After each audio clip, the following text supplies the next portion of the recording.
Did you know that doodling can help your brain? That's awesome because I love doodling.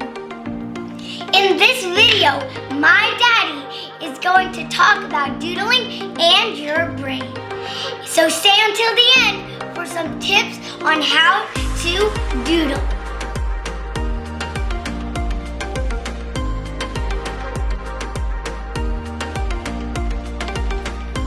Ever since I was a little kid, I would doodle all the time, especially while I was at school.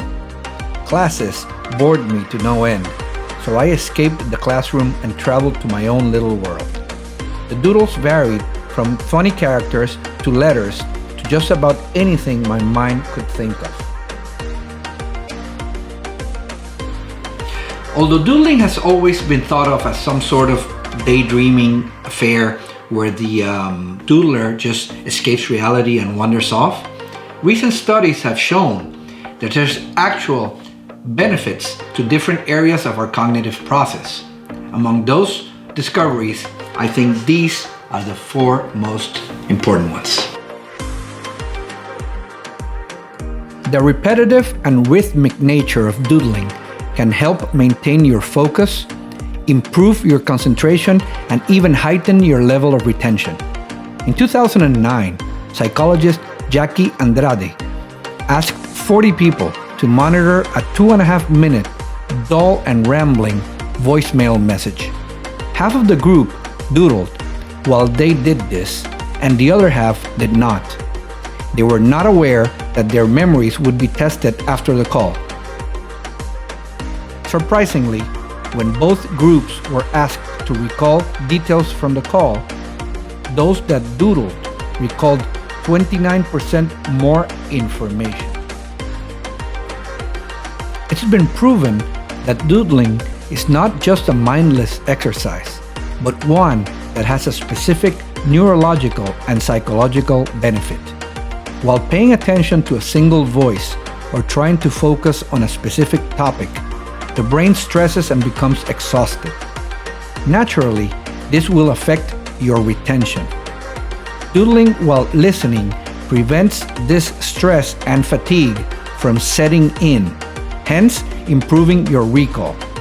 By doodling and scribbling randomly, the listener's brain remains awake and therefore registers more of what is heard.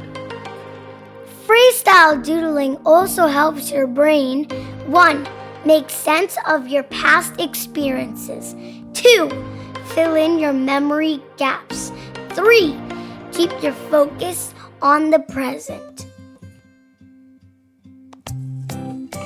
While doodling might look like it has no specific process or purpose, like it's just like a brain dump where you just draw whatever comes to your mind, there is a specific purpose to the process of doodling.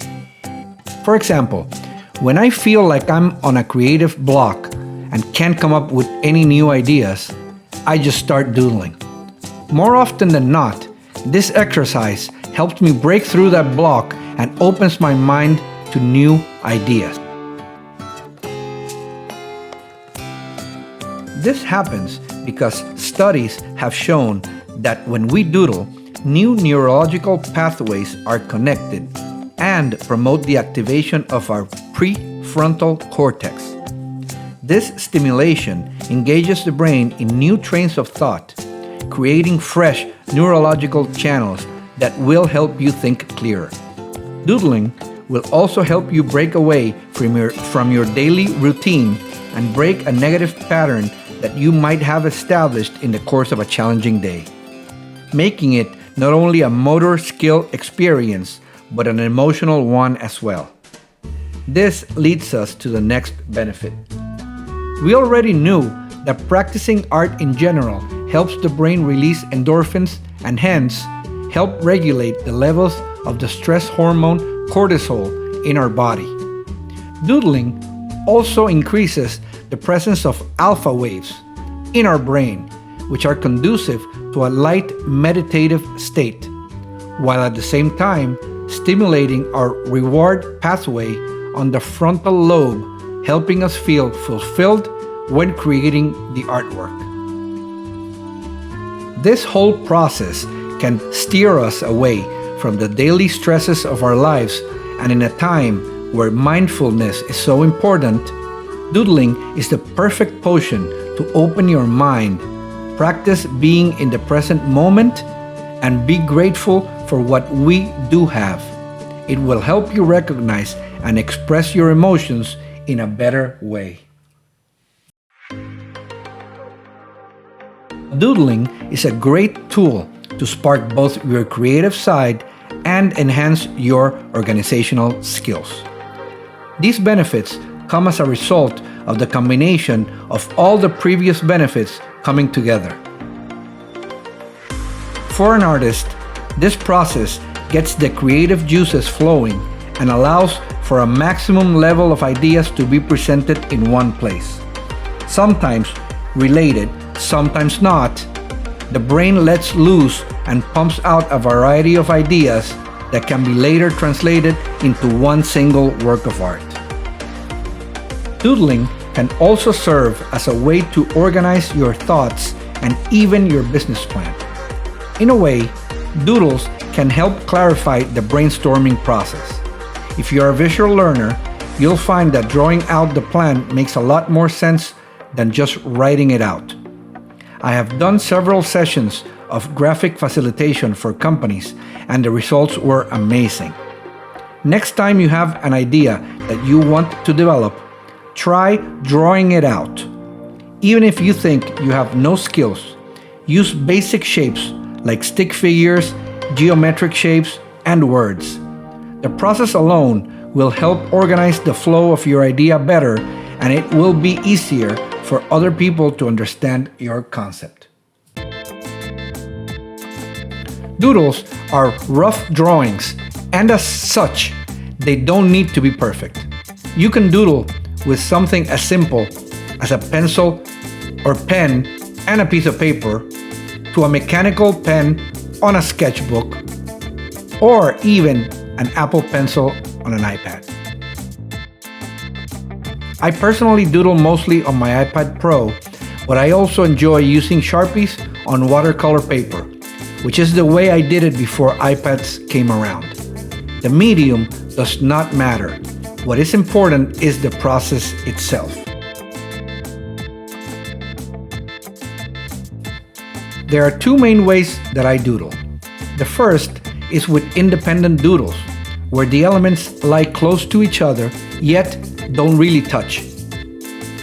This type of doodling is more in line with my sketching and serves more as an exercise in idea creation. I have a group of images and characters that I draw quite often, and when doodling, I tend to use them a lot and repeat them throughout my doodles.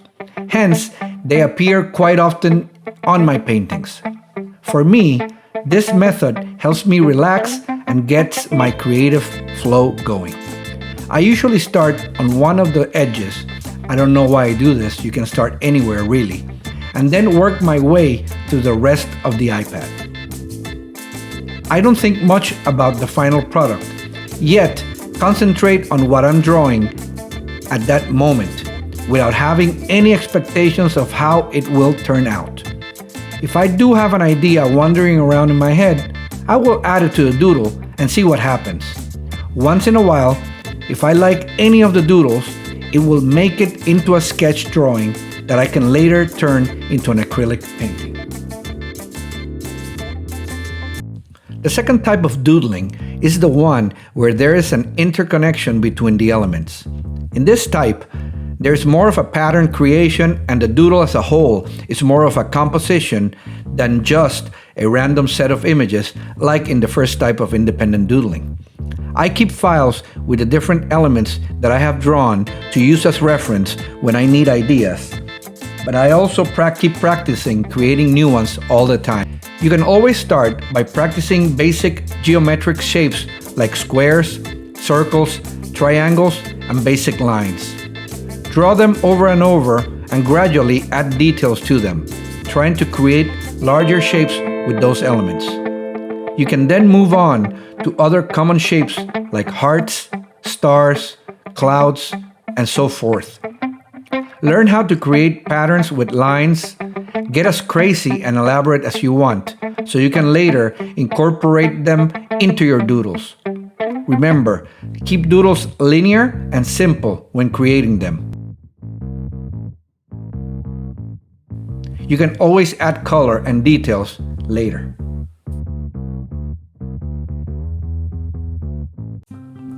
Doodles don't have to make a whole lot of sense. They are just an expression of our deepest thoughts, experiences, and emotions. They are a window into the soul of their creator, you. And this activity will take you places where you haven't gone yet, while helping you in ways that you didn't know it could. Just have fun, relax, and always remember, it's not as much about the finished product as it is about the process itself. So, did you like the video? And if you did, please give us a like. And please remember to punch that subscribe button and the little bell to get notifications when our next video is about to come out. Thanks for watching and see you later. Bye!